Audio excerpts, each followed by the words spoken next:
Hi, Barely Sapient here. Endless Space is a 4X turn-based strategy game in space. In Endless Space, if you want to build the best military and take over the galaxy, you can. If you want to win by becoming an economic powerhouse, you can. If you want to win through diplomacy and becoming a political powerhouse, you can. If you want to research all the most advanced technologies and win that way, you can. You have choices. There's no one way to win this game. You also have a general settings menu and advanced. And this, you can choose your difficulty level, and they have many to choose from there. You can choose your game speed, and that normally affects how quickly you can attain victory conditions if you have them set. In an advanced menu, you have things like allowing random events, being able to exchange technology through diplomacy, whether or not you can build wonders, whether or not there's unique planets, how difficult pirates are if you encounter them. You can even set a battle timer if you want to.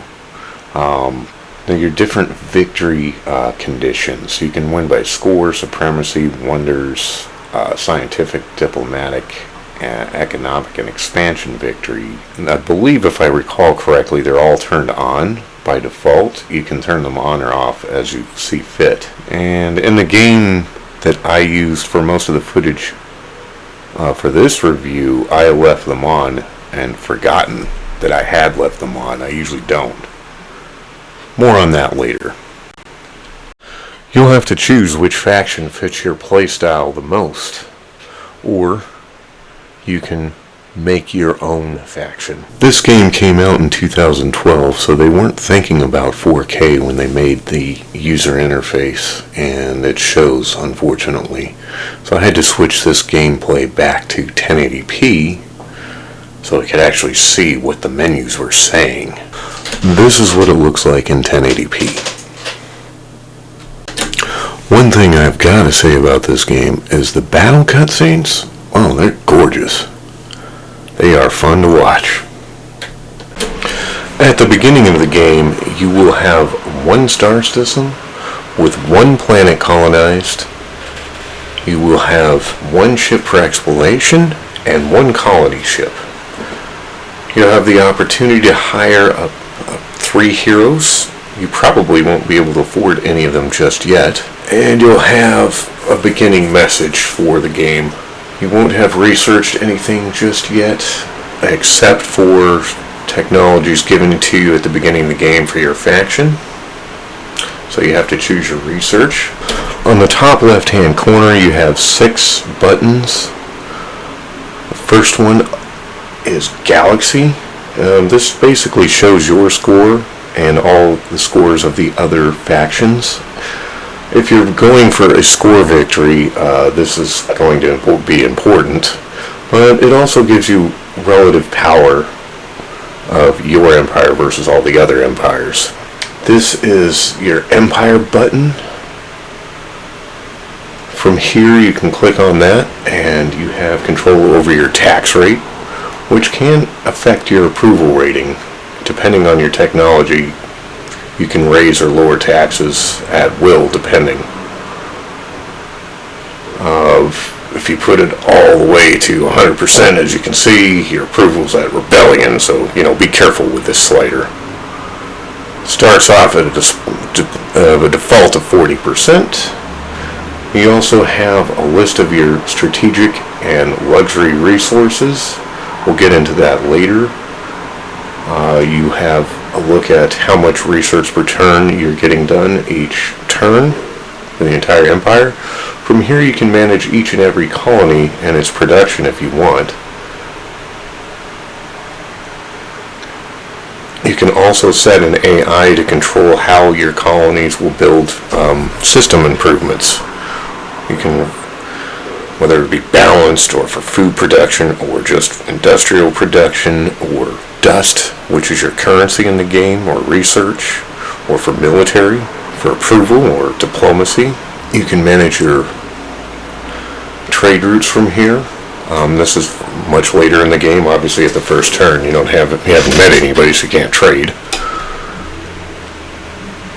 You can take a look at your empire-wide factors from here as well, and this will change with what planets you have, what technologies you have, what things you've researched. Here is the tech tree.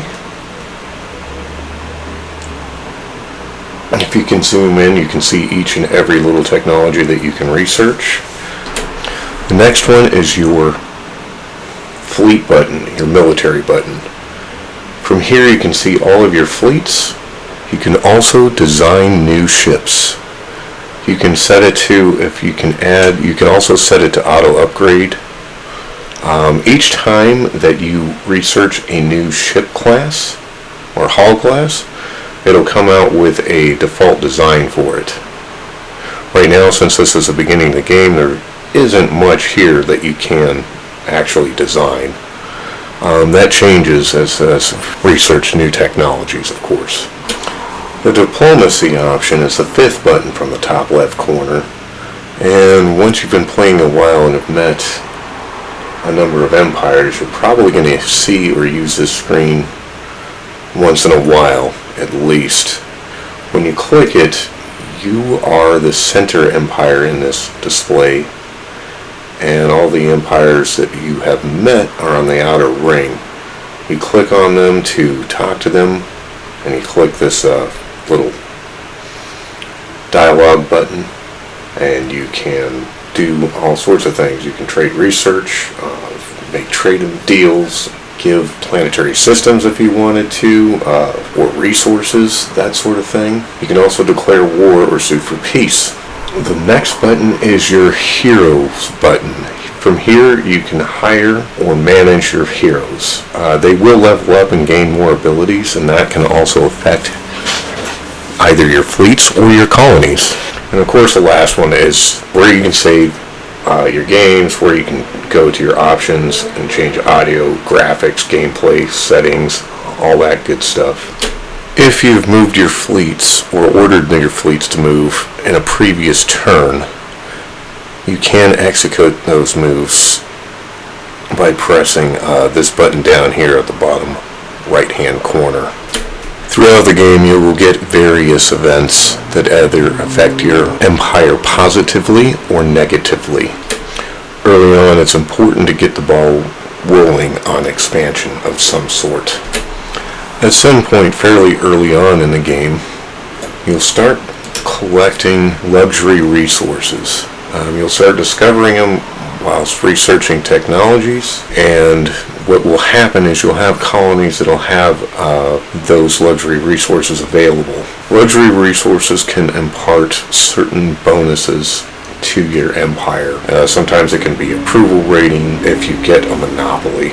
If you get enough colonies with these resources, then you'll have a monopoly, and that's where you have at least 4 units coming in each turn of those resources.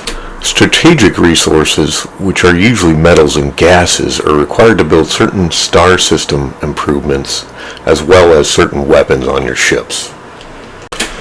At some point in the game, you will encounter a battle. An enemy fleet will attack one of your ships or fleets, or vice versa. You have the option of automatically resolving the battle, or you can go into manual battle. From automatic, you can choose available tactics with these cards. You do this as well in the manual phase, but the manual phase does show a battle cutscene, which is actually quite nice from a graphical standpoint.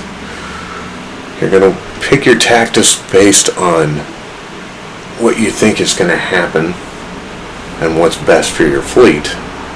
Some of them will counter whatever tactics they choose, and sometimes you'll pick them just based on the strength of your fleet or your advantages you think your fleet has. Now, the battle cutscenes themselves are quite nice, I think, but the gameplay mechanics for this is a bit lacking. Battle phases, there's only 3 of them effectively that you can choose from, and then the battle's over. It either ends in a victory, a defeat, or a draw. And I do find that a bit lacking compared to other games in this genre. As you can see, with larger fleets, the battles get a lot more intense, and they are definitely fun to watch. In the late game, you'll have most of the galactic map discovered, and it will be visible to you, and you'll see where all the empires reside. In this game, I made the mistake of leaving victory conditions on that I wasn't playing for.